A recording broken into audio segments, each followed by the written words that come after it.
My father was Fritz Lustig. He was born in Berlin in 1919.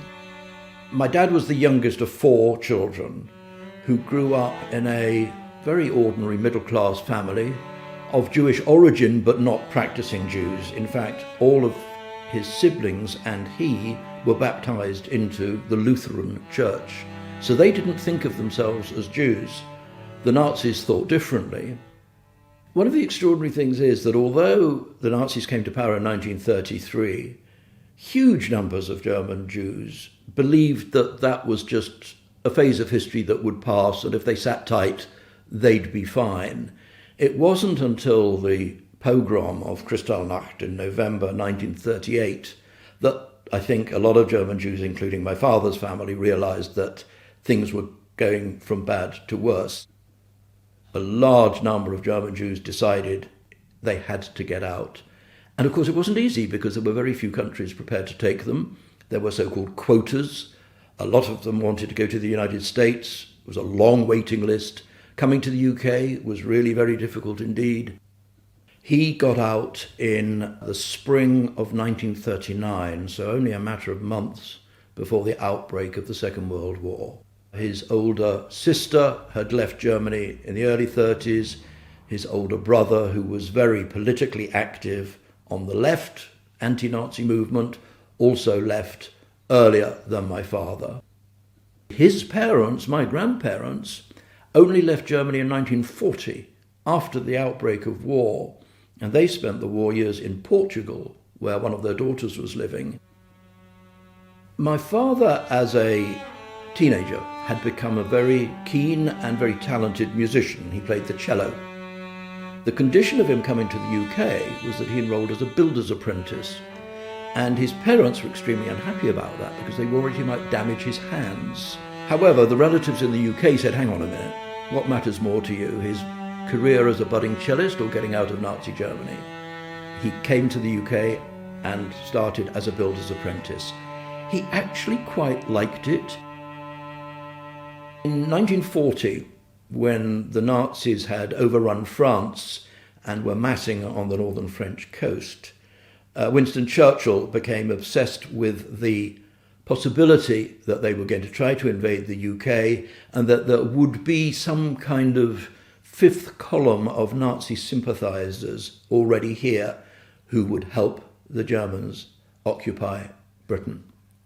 He gave an order that all Germans and Austrians in the UK should be rounded up and interned. My father was caught up in that. So in July of 1940, he was arrested and shipped off to the Isle of Man, together with many thousands of others. He was extremely angry about that because he regarded himself, of course, as an enemy of the Nazis.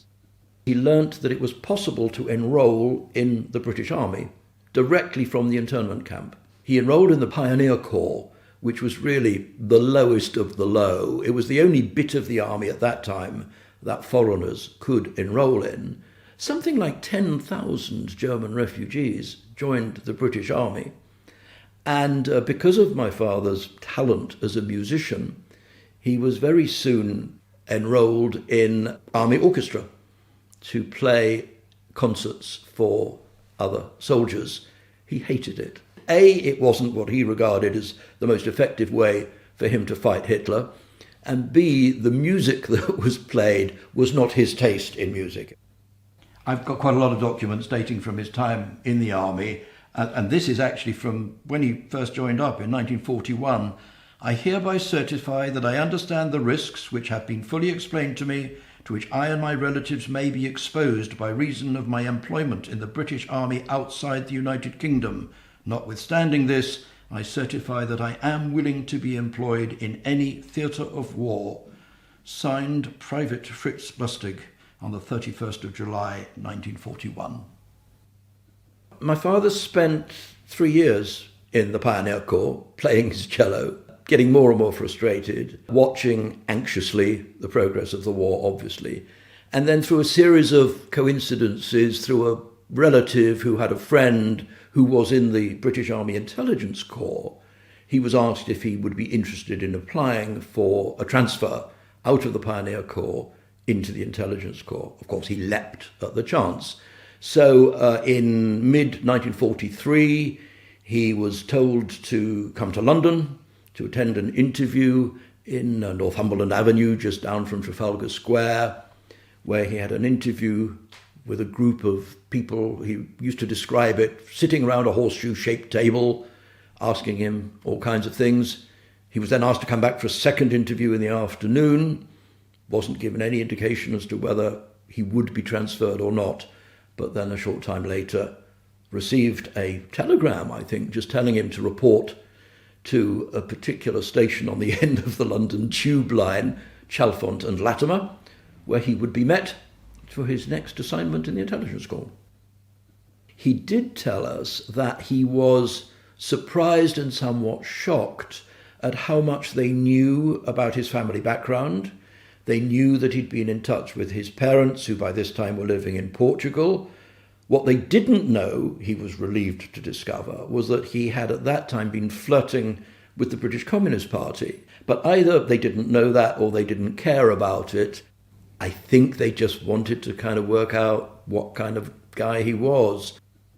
He was met at the station when he got off the train, bundled into a jeep and driven off to a rather grand, stately home. He had no idea where he was. In the grounds of this stately home, there were barracks which had been built. And I think the same evening that he arrived, he was given 3 stripes to attach to the sleeve of his uniform, which meant that he'd been promoted from being a private, the lowest of the low, to being a sergeant, which was 3 ranks in one go. And he was absolutely thrilled with that. The following day, he met the commanding officer of the entire operation, a certain Colonel Kendrick, who told him what he was going to do. And what he was going to do was listen in to the bugged conversations of German POWs. He was going to sit in a room with headphones on, listen to their conversations, record them if they seemed to be saying anything which might conceivably be of interest to British military intelligence.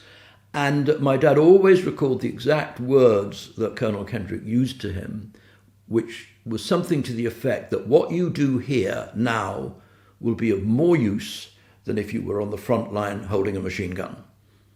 And that gave my father a lot of satisfaction, I think, because for the first time he believed he was going to be doing something useful in the fight against the Nazis. Colonel Kendrick was a fascinating character. He had been in British intelligence since before the First World War. He was in MI5 from its very beginning. He was a leading spy master based in Vienna for many, many years. He had set up this operation at the request of Winston Churchill at the outbreak of the Second World War. And he oversaw the whole secret listening operation in 3 different sites. There was the site at Trent Park, which is where the most senior captured German personnel were held. There were then 2 other sites, Latimer House and Wilton Park in Buckinghamshire. They were never known by their actual names. Trent Park was known simply as Cockfosters. Latimer House was known as Number 1 Distribution Centre. Wilton Park was known as Number 2 Distribution Centre. They were never told where they actually were. Obviously, when they had a day off, my father used to describe he bought a bicycle, so he was able to cycle around the countryside, so he had some idea where he was. But never in conversations or in official communications were they referred to by their actual names. One of the things my dad did was to try and write his own life story. He wrote, "We operated in teams of 6 called squads, each in a separate room and with an officer in charge. We sat at tables fitted with record-cutting equipment. This was before magnetic recording tape was invented, and we had a kind of old-fashioned telephone switchboard in which we inserted plugs into numbered sockets in order to listen to the prisoners through our headphones. Each operator usually had to monitor 2 or 3 cells, and as soon as a conversation touched on a subject that we thought might be of interest, we flicked on a switch to start up a turntable and pulled a small lever to lower the recording head. We also had to keep a log noting what the prisoners were doing or talking about, and at what times and about what subjects we had recorded their conversations. And one of the things that he used to tell us, which I always thought was very interesting, was that the best information they got was when a prisoner came back from an interrogation session and would say to his cellmate, "Do you know what? I didn't tell them anything about X or Y. They wanted to know, but I didn't say a word. I never told them about this, never told them about that." And that, of course, was the information that they really did find useful. One of the first things that my father was told to do when he joined the Intelligence Corps was sign the Official Secrets Act. He was told he must never talk about the work that he was doing, not then and not afterwards. In the early period, from 1943 onwards, most of the POWs were either naval personnel who had been captured after their vessels had been sunk, or they were Air Force personnel who'd been shot down. There were relatively few German soldiers. However, after D-Day in 1944, there were increasing numbers of German soldiers who were captured, some of whom would be taken into a listening centre for processing and whose conversations could be of interest. My father was never very specific about what he learnt through all those hours of listening. He said, and I've got no reason to disbelieve him, that he actually didn't remember anything very much. The impression I always got was that what they picked up from this entire exercise were snippets which could be woven together by British military intelligence to produce a picture that was really useful. I do know that information about the development and manufacture of the Nazi V1 and V2 weapons were picked up very early through this operation and enabled the RAF then to go and bomb the sites where these rockets were being built. The secret listeners were instructed, if they did overhear anything about what we now call war crimes, what they called atrocities, should be marked on the recording with a capital A for atrocity, because that would then highlight that there was something out of the ordinary on this particular recording. A few months after he started as a secret listener, the work between two of the sites, the Latimer House site and the Wilton Park site, put together a joint Christmas party. My father by then was what was called a mess sergeant, so he was pretty much in charge of all the arrangements. And one of the women who were also involved in the arrangements was somebody who he decided to get to know a little bit better, who ended up as his wife and my mum, who was also working in the same unit, although in a different capacity. My mum was also a refugee from Germany. She had grown up in a city that then was called Breslau in Silesia. It's now called Wrocław, and it's in Poland. My mum's name was Susan Cohn at that time. She was an only child. Her father had died of a heart attack in 1938, so it was just her and her mum. They originally wanted to leave for the US together, but the waiting list was so long that my mother also applied for a visa to come to Britain. She eventually got a visa to come here as a domestic servant, and that's what she did in the summer of 1939. She left her mother behind. Her mother couldn't get a visa because she was older, and alas, she was arrested and shot in 1941. She then also, through a family connection, friends of friends, was recruited into the Intelligence Corps, and she joined up and ended up in the same place as my dad, and the rest is history.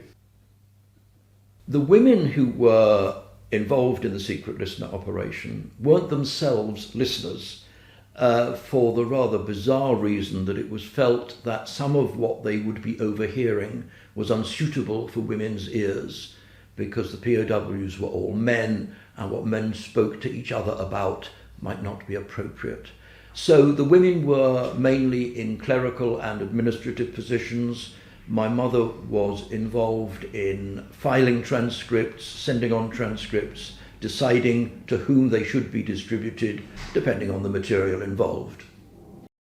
My parents got married in June of 1945, just at the end of the war, and almost immediately after they got married, my father, who was still in the army, was sent off to Germany with the British occupation forces. So they had, I think, something like 5 weeks of married life together before he was shipped off again. He continued some of the secret listening work in Germany, where detained Nazis were similarly bugged in their cells to continue to produce what the British hoped would be useful intelligence. One of my father's frustrations always was that none of the material that he and his colleagues acquired were used in the Nuremberg war crimes trials. And the reason they were given was that the British didn't want to reveal that they had been doing this because they wanted to continue to be able to do it in secret. This is one of the documents that we have from his service record. This is actually when he left the army. It describes his military conduct as exemplary, and the testimonial reads, "A warrant officer with a long and creditable war record. He has done difficult work conscientiously and well. He is very willing, a good example, and earns respect." And 27th of June, 1946. When my brother and I were growing up, we didn't know what our dad had done during the war. He would simply say he was in the intelligence corps, and that was it. It was only when the existence of the Enigma machine, the code-breaking machine at Bletchley Park, was finally acknowledged in, I think, the 1970s. I remember him saying to us, well, if that can be talked about now, I think what I did can be talked about as well. I think I am now finally free of my obligations under the Official Secrets Act. But it did take, 30 years plus before he was prepared to talk about it. It wasn't until all the transcripts were declassified relatively recently that he learnt that the material that they'd acquired had been of genuine use. He'd always had a slight guilt complex that he'd had what he called an easy war. He hadn't been in the front line, he met his future wife. So when, late in life, he learnt that what he did had been useful, it made a big difference to him. It brings me great satisfaction that he lived long enough for that to be acknowledged, because many of the secret listeners, most of them in fact, went to their deaths not knowing whether what they had done had been of any use and never having been able to talk about it. He lived to be 98. He would, I think, have been thrilled to know the Army Intelligence Corps presented us, his descendants, with a little plaque, which was the Intelligence Corps insignia, and a little inscription which said, "In memory of Fritz Lustig, still listening."